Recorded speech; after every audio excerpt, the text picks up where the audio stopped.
उसके बाद क्या है, श्रृंगार रस है। ठीक है, श्रृंगार रस का जो मेन परिभाषा है वो क्या है, जहां पर नायक नायिका के बीच प्रेम का वर्णन होता है, यानी कि जहां पर नायक और नायिका में क्या करते हैं, उनका वर्णन हुआ प्रेम का या मिलन का, तो उसे क्या कहते हैं, वह श्रृंगार रस कहलाता है। और श्रृंगार रस में, श्रृंगार रस के अंदर मिलन ही नहीं, मिश्रण का भी एक उदाहरण है इसमें। ठीक है, जिसमें हम देखते हैं तो ये श्रृंगार रस दो प्रकार का है। अब पहला कौन सा है उसका, उसमें है संयोग श्रृंगार रस, दूसरा है वियोग श्रृंगार रस।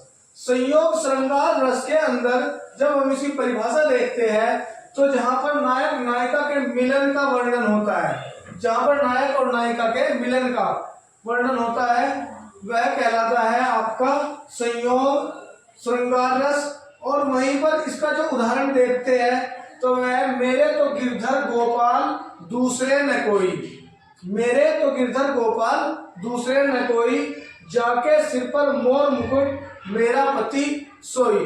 तो इसका मतलब क्या हुआ, यहाँ पर गोपियां श्री कृष्ण के लिए जो कह रही है वो मिलने का एक वर्णन कर रही है। ठीक है, तो वहीं पर जब हम वियोग श्रृंगार देखते हैं तो वियोग श्रृंगार के अंदर क्या देखते हैं, इसमें नायक और नायिका प्रेम और प्रेमिका के बीच मिलन का अभाव हो। यहाँ पर क्या है, अभाव का मतलब क्या है, विचरण है या वे मिल नहीं पाते हैं, तो वहां पर वियोग श्रृंगार रस होता है। वियोग श्रृंगार के अंदर क्या है, निशिदिन बरसत नैन हमारे, सदा रहित बरसा ऋतु हम पर, करते श्याम सिधारे। तो यानी कि जिस दिन श्री कृष्ण छोड़कर गए थे गोपियों को, तो तब से गोपियां जो कह रही है कि उस दिन से हमारे ऊपर क्या है, ऋतु की तरह हमारी आंखों से क्या हो रहा है, वर्षा यानी कि पानी आंसू बह रहे हैं। तो इसमें क्या है, इसमें श्री कृष्ण और गोपियों के जो वियोग का जो वर्णन हुआ है वह हुआ है। उसके बाद में हमारे जो रस है, दूसरा रस है हास रस। और हास रस के अंदर जब हम देखते हैं क्या, कि किसी भी वेशभूषा, वाणी, विचित्र या बातें आदि को देखकर जब हमें हंसने जैसे वर्णन या हमारे हृदय में जो हंसी के भाव उत्पन्न होते हैं वह क्या कहलाते हैं, वह हमारा हास्य रस है। यानी किसी की वेशभूषा देखी, उसकी वाणी देखी या उसकी बोलचाल देखी, तो उन्हें देख के जो हमें हंसने की, जो हमारे हृदय में एक आनंद की प्राप्ति होती है, तो वह कहलाता है हमारा। हम उदाहरण को क्या देखते हैं, बुरे समय को देखकर गंजे तू क्यों रोए, किसी भी हाल में तेरा बाल न बांका होए। तो यानी कि इस उदाहरण से हमें क्या दिखता है कि बुरे समय को देखकर गंजे तू क्यों रोए। गंजे का मतलब क्या है कि भाई गंजे तू क्यों रो रहा, ठीक है, तेरा तो बाल भी बांका नहीं होने का, चाहे बुरा वक्त हो चाहे अच्छा हो। ठीक है, वहीं पर दूसरा उदाहरण इसका यह है, कर्जा देता मित्र को वह मूर्ख कहलाए। जो दोस्त को कर्जा दे रहा है वह क्या है, मूर्ख कहलाए। और वह मूर्ख वह यार है जो क्या करे, जो पैसे लौटाए। यानी कर्जा तो ले लो, लेकिन उसके बाद में अगर पैसे उसके लौटाने की बारी है तो लौटाओ ना, अगर लौटा दे तो वो मूर्ख कहलाओगे, कौन, उसका मित्र। ठीक है, वहीं पर हम तीसरा जो इसका उदाहरण देखते हैं, दूसरा उदाहरण है इसका करुण रस। ठीक है, करुण रस का स्थायी भाव क्या है, शोक है। ठीक है, वहां पर किसी के मरण की स्थिति से हृदय में जो शोक उत्पन्न होता है, हृदय में जो शोक उत्पन्न होता है वो क्या कहलाता है, हमारा करुण रस कहलाता है। ठीक है, जैसे कोई हम अपने आसपास के क्षेत्रों में या अपने आसपास कोई ऐसी घटना घटी और उसे देख कर हमारे हृदय में जो शोक उत्पन्न होगा, ठीक है, वह क्या कहलाता है, हमारा करुण रस कहलाता है। जैसे कोई भी कविता हो या कोई इस तरह की जो दुख भरी बातें हो, ठीक है, तो इसका उदाहरण क्या देखते हैं, ऐ मेरे वतन के लोगों जरा आंख में भर लो पानी, जो शहीद हुए हैं उनकी जरा याद करो कुर्बानी।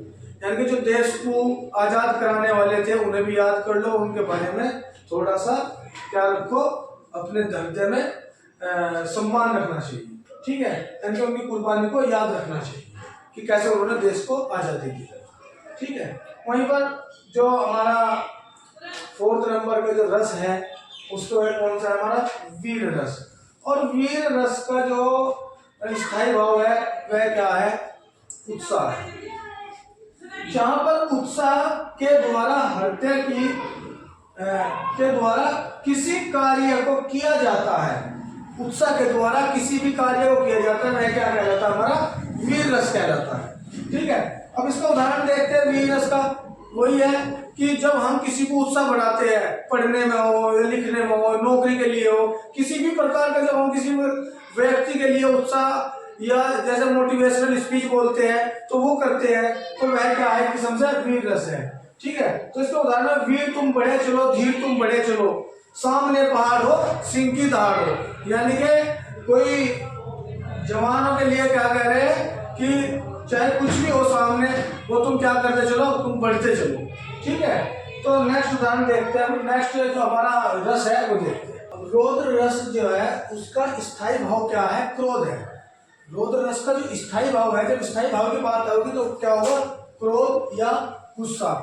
जहां पर किसी के द्वारा किए गए अपमान से उसके प्रति हृदय में जो क्रोध के भाव उत्पन्न होते हैं, हृदय में जो क्रोध के भाव उत्पन्न होते हैं वो क्या है हमारे? उसे क्या बोलते हैं? रौद्र रस कहते हैं। ठीक है, अब रौद्र रस कैसे? जैसे श्री कृष्ण के सुन वचन अर्जुन क्रोध से जलने लगे, सब शोक अपना भुलाकर करतल युग मलने लगे।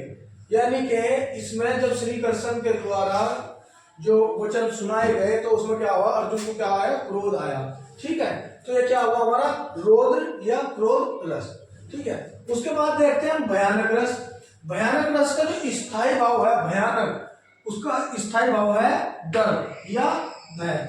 किसी दृश्य को देखकर, पढ़कर या सुनकर हृदय में जो भय के भाव उत्पन्न होते हैं, जो डर के भाव उत्पन्न होते हैं, वह क्या होता है? वह हमारा है भयानक रस, जिसमें भय प्रतीत होता है। जैसे इसका उदाहरण, आंखें निकाल उड़ जाते, आंखें निकाल उड़ जाते, क्षण भर उड़कर आ जाते, सब जीव भींचकर कोवे। जो सब जो मृत्यु से जो पड़े हैं, सब जीव भींचकर कोवे, चुगला चुगला कर खाते।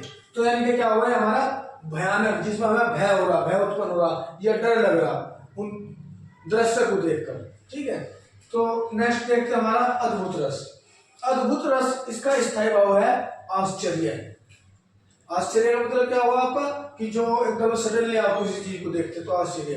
किसी दृश्य को देखकर, पढ़कर, सुनकर हृदय में जो उसके प्रति आश्चर्य के भाव उत्पन्न होते हैं, हृदय में उसके प्रति जो आश्चर्य के भाव उत्पन्न होते हैं, वह अद्भुत रस कहलाता है। ठीक है, तो इसमें क्या है? देखकर यशोदा शिशु के मुख में, उदाहरण में जब हम देखेंगे इसका, देखकर यशोदा शिशु के मुख में सकल विश्व की माया, पल भर में वह हुई अचेतन, हिल न सकी कोमल काया। यानी कि जब श्री कृष्ण के मुख में उसने पूरे ब्रह्मांड को देखा तो उसके बाद उसमें क्या हुआ? उसकी काया तक हिल नहीं पाई। ठीक है, वही नेक्स्ट देखते हैं शांत रस। अब जो हमारा शांत रस है उसका स्थायी भाव है निर्वेद या शांत। तो इसका परिभाषा देखते हैं, जब किसी हृदय को देखकर, पढ़कर या सुनकर हमारे हृदय में जो भाव उत्पन्न, जो शांति के भाव उत्पन्न होते हैं, वह क्या कहलाता है? शांत रस कहलाता है। जो शांति के भाव उत्पन्न होगा वह क्या कहलाएगा? शांत रस कहलाएगा। उदाहरण के लिए, जब मैं था तब हरि नहीं, अब हरि है मैं नहीं, सब अंधियारा मिट गया जब दीपक देखिया माही। यानी कि जब मेरे अंदर मैं थी, जब अहंकार था, तब भगवान की कोई जगह नहीं थी। अब अहंकार खत्म होगा, भगवान है, भगवान है, अब अहंकार की कोई, वह क्या कहलाता है? शांत रस कहलाता है। जो शांति के भाव उत्पन्न होगा वह क्या कहलाएगा? शांत रस कहलाएगा। उदाहरण के लिए, जब मैं था तब हरि नहीं, अब हरि है मैं नहीं, सब अंधियारा मिट गया जब दीपक देखिया माही। यानी कि जब मेरे अंदर मैं थी, जब अहंकार था, तब भगवान की कोई जगह नहीं थी। अब अहंकार खत्म होगा, भगवान है, भगवान है, अब अहंकार की कोई। ठीक है, तो इसका मतलब हो कि शांत रस हो गया, किसी को देखकर शांति जो होती है। और वहीं पर देखते हैं वात्सल्य रस।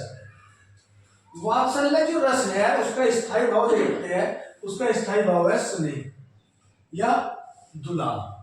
ठीक है, उदाहरण देखते हैं इसका वात्सल्य।